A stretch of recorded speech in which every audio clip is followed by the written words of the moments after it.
हर हर महादेव, जय बाबा बैद्यनाथ। दोस्तों 17 अगस्त 2024 को यहाँ पर सावन माह का सबसे बड़ा शनिवार द्वादशी तिथि यानी कि प्रदोष व्रत पड़ने जा रही है। और इसी दिन आप लोगों को एक कटोरी सरसों तेल का उपाय जरूर कर लेना चाहिए, जिसे कि पंडित श्री प्रदीप जी मिश्रा ने अपनी अभी की ही कथा में यहाँ पर बताया है।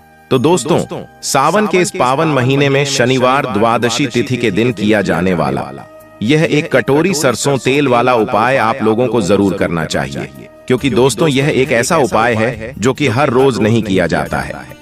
देखिए दोस्तों, यह दिन इतना खास होता है, इतना महत्वपूर्ण होता है कि कई बार ऐसा देखा गया है कि बड़े बड़े पूजा पाठ, अनुष्ठान, यज्ञ, साधना से हमारी जो मनोकामना पूर्ण नहीं होती है, वह मनोकामना सावन शनिवार द्वादशी तिथि के दिन एक छोटे से उपाय को करने से ही पूर्ण हो जाती है। और बहुत सारे लोगों ने इस उपाय को किया भी है और उनको इस उपाय को करने का फल भी जरूर मिला है। अगर आप लोग भी इस उपाय को सावन शनिवार द्वादशी तिथि के दिन मतलब 17 अगस्त के दिन करना चाहते हैं, तो आप इस उपाय को पहले अच्छे से समझ लेना, सुन लेना, उसके बाद करना। आपको इस उपाय को करने का जो फल है वह 100% जरूर मिलेगा। दोस्तों, हम आपको यहाँ पर बता दें कि यह जो एक कटोरी सरसों तेल वाला जो उपाय है, यह उपाय पंडित जी ने अपनी अभी की ही शिव महापुराण की कथा में बताया है। दोस्तों, ये उपाय इतना ज्यादा पावरफुल है, इतना ज्यादा असरदार है कि इस उपाय को करने से आपके कुंडली के सभी बिगड़े हुए ग्रह सुधर जाएंगे। फिर चाहे आपके घर में किसी भी तरह की दुख और समस्या क्यों ना चल रही हो, फिर चाहे आपको उसका कारण भी नहीं पता है कि यह समस्या आखिर मेरे जीवन में किस वजह से चल रही है, आखिर इसका कारण क्या है। तो दोस्तों, सबसे पहले तो आप एक बात अच्छे से समझ लें कि जो भी दुख, दर्द, परेशानियां आपके जीवन में आती हैं, उसका कारण आपके कुंडली में चल रहे दोष होते हैं। जैसे कि पितृदोष हो सकता है, या किसी भी तरह का मंगल दोष हो सकता है, या सभी दोषों का दोष शनि दोष भी हो सकता है, और भी बहुत तरह के दोष होते हैं। लेकिन इस उपाय को करने के लिए आपको किसी ज्योतिष के पास जाकर के अपने दोष को पता करने भी जरूरत नहीं है। बस आपको इस सावन शनिवार द्वादशी तिथि को सरसों के तेल से ये खास उपाय कर लेना है, क्योंकि इसी एकमात्र उपाय को करने से आपके पूरे घर परिवार में सुख और शांति सदा के लिए स्थापित हो जाएगी। आपके सभी रुके हुए कार्य में गति आ जाएगी। आपकी जो भी मनोकामना होगी वह भी धीरे धीरे करके पूर्ण होना शुरू हो जाएगी। दोस्तों, अब इस उपाय को करना किस समय है, यह भी आप लोग जान लीजिए। तो देखिए, इस एक कटोरी सरसों तेल वाले उपाय को करने का जो समय है वह सीधी सी बात है, सुबह का समय है, प्रातःकाल का समय है। वैसे दोस्तों, शनिवार का जो दिन होता है, इस दिन हर समय मंदिर खुले रहते हैं, तो पूरे दिन आप लोग इन उपायों को कर सकते हो। इसमें कोई दिक्कत वाली बात नहीं है, क्योंकि शनिवार के दिन भगवान शिव जी और शनिदेव पूरे दिन अपने भक्तों के लिए अपने अपने मंदिर में बैठे रहते हैं कि कौन भक्त हमको प्रसन्न करेगा और हम कब उसकी मनोकामना पूर्ण करेंगे। दोस्तों, इसी के साथ आप ये बात अच्छी तरह से जानते ही हैं कि शनिवार का दिन भगवान शनिदेव का दिन होता है। इसलिए इस दिन शनिदेव इतना कुछ प्रदान करते हैं जितने की हम कभी कल्पना भी नहीं कर सकते हैं। इसीलिए आप लोगों को इस मौके को तो अपने हाथ से नहीं जाने देना चाहिए। तो अब हम समझते हैं दोस्तों, यह एक कटोरी सरसों तेल वाला उपाय आखिर आप लोगों को करना कैसे है। तो देखिए, विशेष रूप से आपको कोशिश यही करना है कि आप इस उपाय को सावन शनिवार द्वादशी तिथि की सुबह सुबह कर लो। पर किसी कारणवश अगर आप ना कर पाओ तो फिर थोड़ा लेट से भी कर सकते हो। पर पहली मुख्य कोशिश आपकी यही होनी चाहिए कि आप इस उपाय को सुबह कर लो, ठीक है ना। साथ ही इस उपाय को घर की जो बड़ी माता बहन होती हैं, उनमें से कोई भी एक माता बहन इस वाले उपाय को करे, ठीक है ना। अब अगर माता बहन उपस्थित ना हो या किसी कारणवश उन्हें यह उपाय ना करना हो, तभी कोई दूसरा व्यक्ति जैसे कि घर का कोई भी पुरुष सदस्य इस उपाय को कर सकता है। कोई दिक्कत वाली बात नहीं है, पर घर के सभी लोगों को इस वाले उपाय को करने की जरूरत नहीं है। घर का कोई भी एक मुख्य सदस्य भी इस उपाय को करेगा तो इस उपाय को करने का जो फल होगा वो फल पूरे घर परिवार को मिलेगा। तो देखिए, एक कटोरी सरसों तेल वाला जो उपाय है, इस उपाय को करने के लिए सीधी सी बात है कि इसमें हमें एक कटोरी सरसों तेल की तो आवश्यकता पड़ेगी ही पड़ेगी। तो देखिए, इस दिन आपको एक कटोरी सरसों तेल अपने घर में इस जगह पर रखना है और बस इतना करते ही रातों रात शनिदेव आपके जीवन की निर्धनता को दूर कर देंगे और माँ लक्ष्मी की कृपा से आपके घर में कभी धन की कमी नहीं होगी। कभी भी आपको अपने जीवन में पैसे को लेकर परेशान नहीं होना पड़ेगा। दोस्तों, भगवान शनिदेव सभी ग्रहों के सेनापति कहे जाते हैं। हमारे शास्त्रों में इस बात का वर्णन है कि जब भी किसी व्यक्ति के ऊपर भगवान श्री शनिदेव की कृपा बरसती है तो उस इंसान का आजीवन मंगल ही मंगल होता है। यह भी कहना कतई गलत नहीं होगा दोस्तों कि भगवान श्री शनिदेव की कृपा अगर आपको एक बार भी मिल गई तो आपके जीवन में आप मान के चलिए कि जो भी आपको चाहिए ना सब कुछ आपको शनिदेव दे देंगे। देखिए दोस्तों, ये जो सावन शनिवार का जो दिन होता है यह बेहद कल्याणकारी माना जाता है। इस दिन के गए उपाय बहुत जल्दी सफल होते हैं और शनिदेव जो हैं यह व्यापार आदि यानी कि जो भी आप काम करते हैं काम से रिलेटेड कोई भी वर्क आप करते हैं अपने जीवन को चलाने के लिए, जो भी नौकरी रोजगार व्यापार आप करते हैं धन कमाने के लिए, उसके स्वामी ग्रह श्री शनिदेव ही हैं। तो जो लोग अपने जीवन को अपने व्यापार को अच्छा करना चाहते हैं, अच्छी नौकरी हासिल करना चाहते हैं, नौकरी में प्रमोशन इंक्रीमेंट प्राप्त करना चाहते हैं, अधिक से अधिक धन जीवन में हासिल करना चाहते हैं, उन्हें भी विशेषकर सावन के शनिवार द्वादशी तिथि के दिन यह एक कटोरी सरसों के तेल वाला उपाय जरूर करना चाहिए। देखिए, यह उपाय इतना सरल है कि सिर्फ आपको एक कटोरी तेल अपने घर में बस इस जगह रखना है और इस उपाय को करने मात्र से आप अपने जीवन में बड़े बड़े चमत्कार को होता हुआ देखेंगे। आप देखेंगे कि आपके जीवन की जो निर्धनता है वो इस एक उपाय को करने से बहुत दूर हो जाएगी। बहुत पूजा पाठ अनुष्ठान यज्ञ साधना आपने कर लिए, लेकिन आपकी समस्या का समाधान आपको नहीं मिल रहा। आपकी जो भी समस्या कुछ भी उपाय को करने दूर नहीं हो रही थी, वह सावन शनिवार द्वादशी तिथि वाले दिन एक कटोरी सरसों के तेल से दूर हो जाएगी। तो देखिए, शनिदेव जो हैं यह न्याय के देवता हैं। न्याय करने का काम शनिदेव का ही है। अगर शनिदेव किसी से प्रसन्न हो जाते हैं तो वह व्यक्ति सुख और धन संभाल नहीं पाता है, परंतु वहीं दूसरी तरफ अगर शनिदेव नाराज हो जाए किसी व्यक्ति से या शनि की किसी भी व्यक्ति की कुंडली में कोई महादशा चल रही है, शनि की 7.5 या शनि ढैया अगर किसी व्यक्ति के जीवन में चल रही है तो फिर उस व्यक्ति के जीवन में फिर कष्ट और दुख बहुत आते हैं। तो जो लोग अपने जीवन में शनि की ढैया से, शनि की 7.5 से, शनि की किसी भी महादशा से अगर परेशान है तो उन्हें भी विशेषकर सावन शनिवार द्वादशी तिथि के दिन भगवान शनिदेव को प्रसन्न करने का मौका छोड़ना नहीं चाहिए, क्योंकि शनिदेव उन देवताओं में से एक है जो बहुत जल्दी प्रसन्न हो जाते हैं।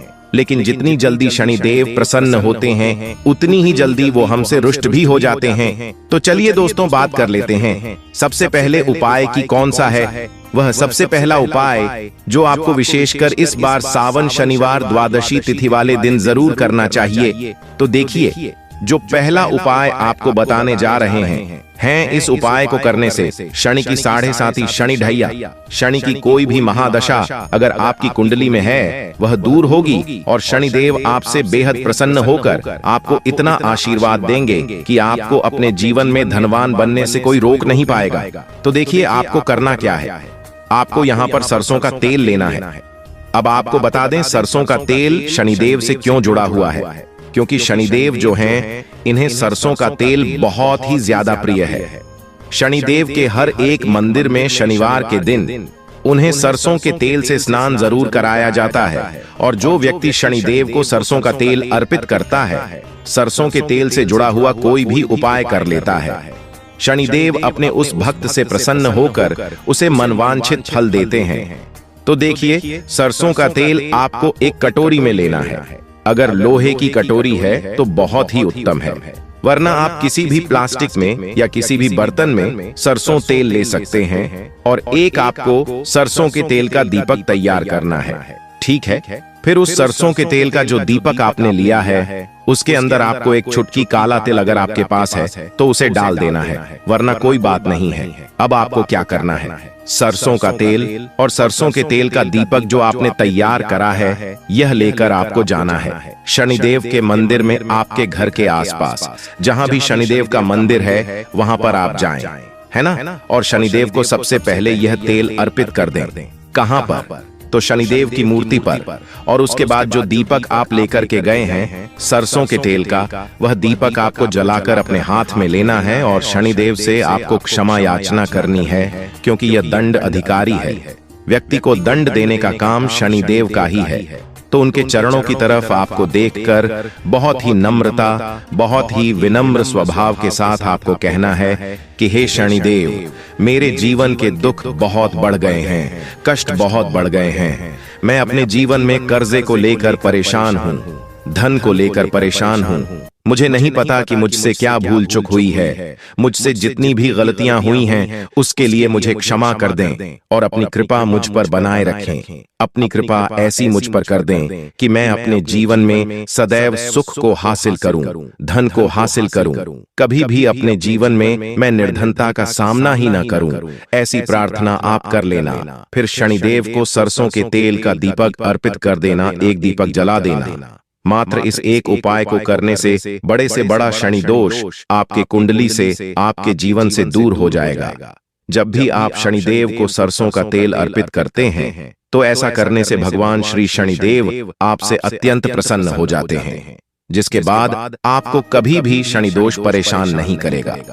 कहने का मतलब है कि अगर शनि की वजह से आपके जीवन में कोई भी महादशा है जिसके वजह से आपके जीवन में धन की कमी है, अब बहुत सारे लोग तो ऐसे हैं जिन्हें पता भी नहीं होता है कि उनकी कुंडली में शनि की 7.5 चल रही है, शनि की कोई महादशा चल रही है ना, या कोई भी कुछ भी ऐसा चल रहा है। बहुत सारे लोग नहीं पता होता है और बहुत सारे लोगों को जानकारी होती है।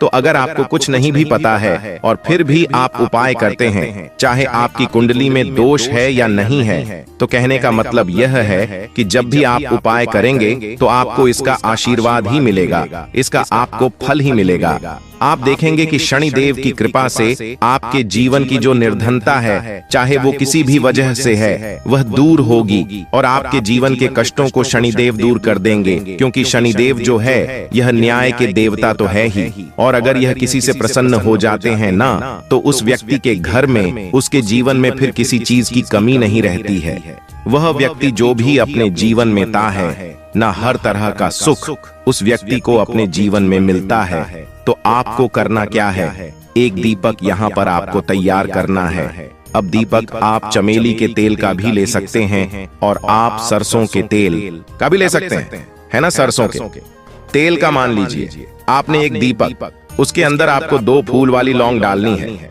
क्या डालनी है? तो आपको 2 फूल वाली लौंग डालनी है और यह दीपक आपको हनुमान जी के मंदिर में जलाना है। शनिवार के दिन शाम के समय में, सावन शनिवार, द्वादशी तिथि के दिन, ठीक है ना। देखिए, जो लोग शाम के समय में उपाय नहीं कर सकते, जिनके पास टाइम नहीं है, वह लोग यह उपाय सुबह में करेंगे, वरना यह उपाय आपको शाम के समय में ही करना है। तो जब भी आप हनुमान जी की पूजा शनिवार के दिन करेंगे, इतना आप मान लीजिए, कभी भी आपको शनि दोष नहीं लगेगा। शनिदेव आपसे हमेशा प्रसन्न रहते हैं। जब भी आप हनुमान जी की पूजा करते हैं या महादेव का पूजन करते हैं, तो चलिए जल्दी से बात कर लेते हैं। अब अपने सबसे बड़े उपाय की तो देखिए दोस्तों। इस उपाय के लिए आपको एक कटोरी सरसों का तेल अपने घर में इस जगह पर केवल रख देना है।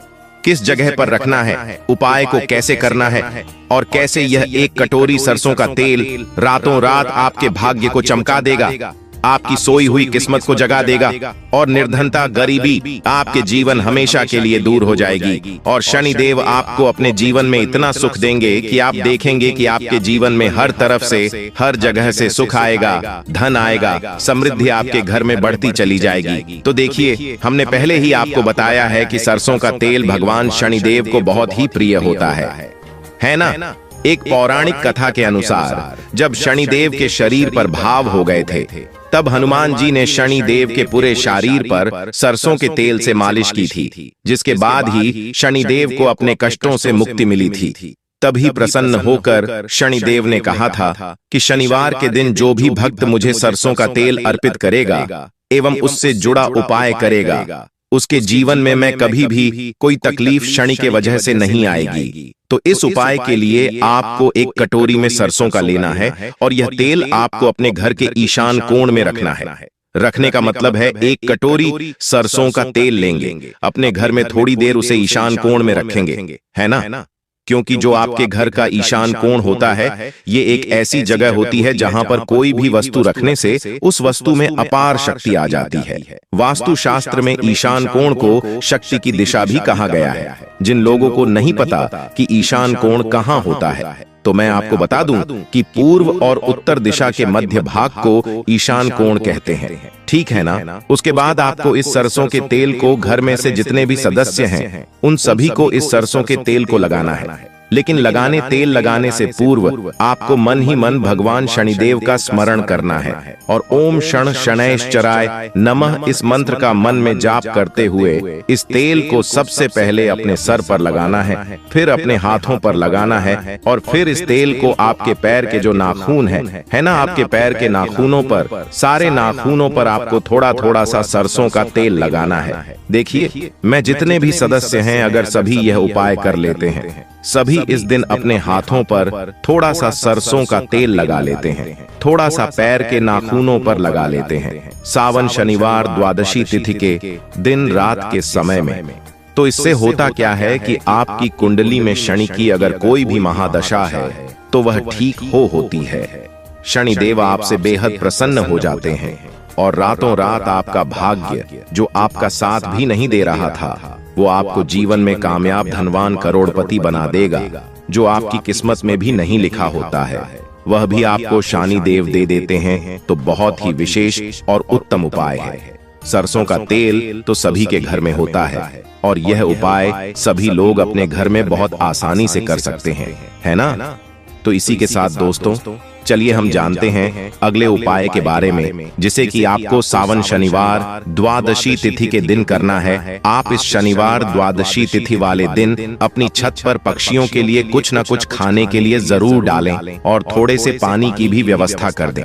क्योंकि मान लीजिए अगर कोई भी एक ऐसा पक्षी आ जाए जिसका रंग काला है, जैसे कि जो काला कौवा जो होता है, वह दाना अगर उसने खा लिया तो शनि देव इतना आशीर्वाद आपको दे देंगे कि आपकी आने वाली 7 पीढ़ियों को भी कभी धन कम नहीं पड़ेगा। क्योंकि जो काला कौवा होता है, ये स्वयं भगवान शनिदेव की सवारी होता है। और अगर काले कौवा ने दाने खा लिए तो आप समझ जाओ कि भगवान शनिदेव आपसे बहुत प्रसन्न हैं। शनिवार के दिन व्रत रखना बहुत लाभकारी माना जाता है। इस दिन पीपल की विशेष पूजा की जाती है। इस दिन शाम को पीपल के पेड़ के नीचे जल चढ़ाकर तिल के तेल का दीपक जलाना चाहिए। इससे शनिदेव बहुत प्रसन्न होते हैं। प्रत्येक शनिवार बस इस प्रकार आप पीपल की पूजा कर लें, चमत्कार फिर आप खुद महसूस करेंगे। तो उसके पीछे क्या कारण है? घंटी को बजाने का क्या नियम है? और पूजा के समय घंटी बजाने वाली गलतियां कौन कौन सी हैं जो हमें कदापि नहीं करनी चाहिए? दोस्तों, क्या आपने अपने घर में रखी हुई घंटी को ध्यान से देखा है? अगर आप ध्यान से देखेंगे तो आपको घंटी के ऊपरी हिस्से पर, जहां से हम उसे पकड़ते हैं, उस पर गरुड़ बना हुआ हमें दिखाई देता है। अंततः घर में हम जिस घंटी को इस्तेमाल करते हैं उसे गरुड़ घंटी कहा जाता है। पूजा करते समय गरुड़ घंटी का उपयोग भगवान को आमंत्रित करने अर्थात भगवान का आवाहन करने के लिए किया जाता है, जिससे एक सुंदर ध्वनि से भगवान का आवाहन करने का आभास होता है। भगवान की हम विधि विधान से पूजा करते हैं तो उसमें हम घंटी का उपयोग आवश्यक रूप से करते हैं। पूजा खत्म होने के बाद आरती करते समय विशेष रूप से घंटा नाद होना चाहिए, नहीं तो हमारी पूजा आधी अधूरी मानी जाती है। लेकिन हमें से अधिकांश लोग इसे एक सामान्य प्रक्रिया मानते हैं और पूजा करते समय घंटी बजाना भूल जाते हैं। तो आइए जानते हैं उन नियमों के बारे में। मतलब आज का वीडियो आपके प्रश्नों पर आधारित है, जिनका उत्तर मैं आपको शास्त्रों के अनुसार देने का प्रयास करूंगा। तो वीडियो को पूरा जरूर देखें और अगर आज की वीडियो आपको बहुत अच्छी लगे तो वीडियो को लाइक जरूर कीजिएगा। जय भगवान विष्णु माता लक्ष्मी आपके वीडियो को जो भी लाइक करे उसके जीवन में कभी भी धन की कमी नहीं होने देना माता। दोस्तों, हमारे प्राचीन शास्त्र की मान्यता है कि सृष्टि के निर्माण के समय सबसे पहले जो बड़ी सी ध्वनि निकली थी वह घंटी की आवाज सुनाई दी थी। घंटी की ध्वनि में ओंकारनाथ का भी आभास होता है, इसलिए घंटी को ईश्वर का आशीर्वाद मानते हुए पूजा में स्थान मिला है। इसलिए घंटी का कभी भी अपमान न करें और जिस तरह से देवी देवताओं की पूजा की जाती है वैसे ही घंटी की भी पूजा करनी चाहिए। दूसरी ओर सबसे खास बात कि घंटी को प्रणाम करने के बाद ही घंटी को बजाना चाहिए। बिना प्रणाम किया घंटी बजाना अच्छा नहीं माना जाता। दोस्तों, अक्सर आपने यह महसूस किया होगा कि पूजा करते समय जैसे ही घंटी बजाई जाती है कि पूरे घर के साथ साथ संपूर्ण वातावरण स्वच्छ और शुद्ध हो जाता है और चारों ओर सकारात्मकता फैल जाती है। लेकिन यदि हम नियमों को नजरअंदाज कर देते हैं तो हमें इसका संपूर्ण फल नहीं मिल पाता। शास्त्रों में तो कहा गया है घंटी बजाकर पूजा करते हुए भगवान को जगाया जाता है, इसलिए पूजा की अन्य विधियों की तरह घंटी भी जरूरी होती है। लेकिन पूजा के दौरान घंटी के प्रयोग से लेकर कुछ नियम होते हैं जिनका पालन पूजा के दौरान जरूर करना चाहिए, तभी पूजा सफल मानी जाती है और देवी देवता आपकी पूजा को स्वीकार करते हैं। मंदिरों में जाते समय उसके प्रवेश द्वार पर ही घंटी लगी होती है। मंदिर में प्रवेश करते समय लोग घंटी बजाकर ही प्रवेश करते हैं। कई लोग मंदिर से निकलते समय भी घंटी बजाकर ही निकलते हैं। मंदिरों में घंटी बजाने के पीछे एक रहस्य छुपा हुआ है। मान्यताओं के अनुसार घंटी बजाने से मस्तिष्क में पॉजिटिव एनर्जी का संचार होता है। घंटी से निकलने वाली कर्णप्रिय ध्वनि से मन में पूजा के प्रति सकारात्मक विचार जागृत होती है।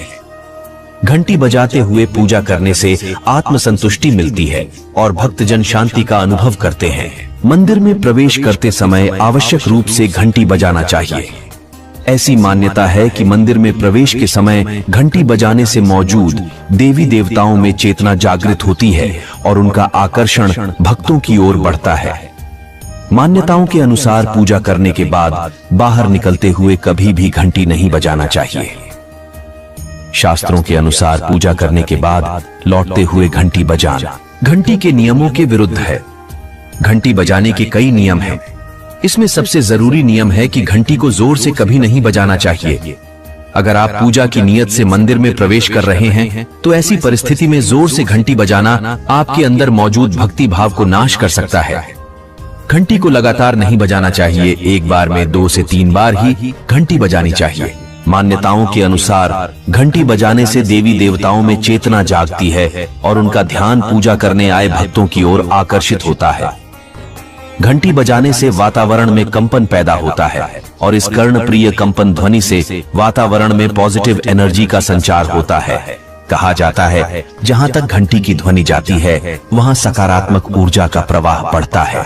पौराणिक ग्रंथों के अनुसार जिन स्थानों पर नियमित रूप से पूजा पाठ किए जाते हैं और घंटियां बजाई जाती है उस स्थान पर नकारात्मक ऊर्जा का नाश होता है।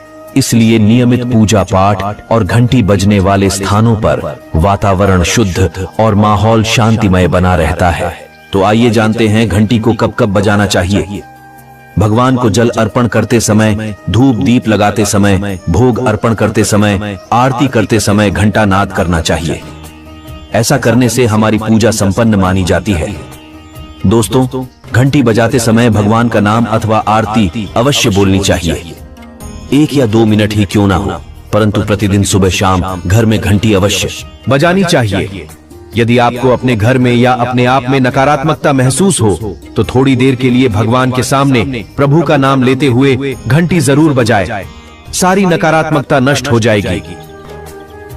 दोस्तों, पूजा घर में शनि महाराज एकांत विरह, उदासीनता और वैराग्य के देवता माने जाते हैं, जबकि गृहस्थी को चलाने के लिए राग, प्रेम और भौतिक चीजों की जरूरत होती है। इसलिए शनि महाराज की मूर्ति को घर में नहीं लाना चाहिए। दोस्तों, सबसे पहले बात, दीपक और धूपदान की भारत की पौराणिक परंपरा मिट्टी से जुड़ी हुई है। इसीलिए मंदिर में पारंपरिक मिट्टी का दीपक अवश्य होना चाहिए। अगर आप मिट्टी का दीपक नहीं रख सकते हैं तो धातु के दीपक का उपयोग करें। अगर भगवान में आपकी आस्था ज्यादा हो तो आप उपला रखकर गुड़ और घी की धूप भी दे सकते हैं। ऐसा करने से घर में सुख शांति बनी रहती है। दूसरी चीज, घर के मंदिर में स्वास्तिक अवश्य होना चाहिए। या तो आप इसे रोली से बना लें। स्वास्तिक आपके घर की शक्ति, सौभाग्य, समृद्धि और शुभता का प्रतीक माना जाता है। यही मुख्य कारण है कि कोई भी शुभ काम करने से पहले स्वास्तिक का चिन्ह अवश्य बनाया जाता है। तीसरी चीज है कलश। भगवान श्री कृष्ण कहते हैं कलश सुख और समृद्धि का प्रतीक है। अपने मंदिरों में रोली कुमकुम से स्वास्तिक बनाकर उस पर मंगल कलश अवश्य रखें। ऐसा करने से घर में सदैव समृद्धि बनी रहती है और ऐश्वर्य की प्राप्ति होती है। चौथी चीज, बहुत ही कम लोग जानते हैं कि शंख की उत्पत्ति समुद्र से निकले 14 रत्नों के साथ हुई थी। इसी कारण से शंख मां लक्ष्मी को अत्यंत प्रिय है। शंख की ध्वनि से सकारात्मक ऊर्जा का भी संचार होता है। इसीलिए मंदिर में शंख अवश्य होना चाहिए। शंख के घर में उपस्थिति से मां लक्ष्मी भी प्रसन्न होती है और उसे घर में कभी भी धन की कमी महसूस नहीं होती है। पांचवी चीज है, मंदिर में अपने घंटी अवश्य देखी होगी, क्योंकि घंटी को शुभ माना जाता है। इसीलिए जब जब घर के मंदिर में घंटी की आवाज होती है, वहां का वातावरण शुद्ध और पवित्र हो जाता है। जिस घर में पूजा के दौरान घंटी बजाई जाती है, उसे घर के आसपास सभी नकारात्मक शक्तियां दूर हो जाती हैं और साथ ही सुख समृद्धि के द्वार भी खुलने लगते हैं।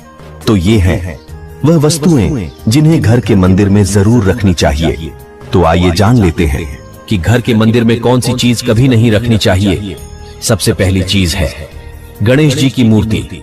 घर में कभी भी गणेश जी की मूर्ति 3 अथवा 5 ऐसी विषम संख्या में न रखें। घर के मंदिर में गणेश जी की केवल 2 ही मूर्तियां रखें। इस शुभ माना जाता है। अगर आप अपने मंगल की कामना करते हैं तो गणेश जी की मूर्ति मुख्य द्वार पर अंदर की ओर मुख कर के लगा ले।